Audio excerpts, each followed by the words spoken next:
मुझसे सब्र नहीं हो रहा था तुम्हारा गिफ्ट खोल लूं। खोल भी ले अब।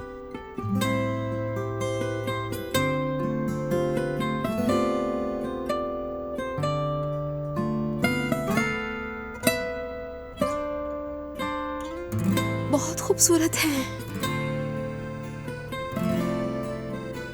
खुश रहिए अम्मी। बहुत शुक्रिया मेरी जान, खुश रहो हमेशा। एगे, एक जरूरी बात बताना चाहती हूँ तुम्हें। तुम्हारे पापा घर पर हैं।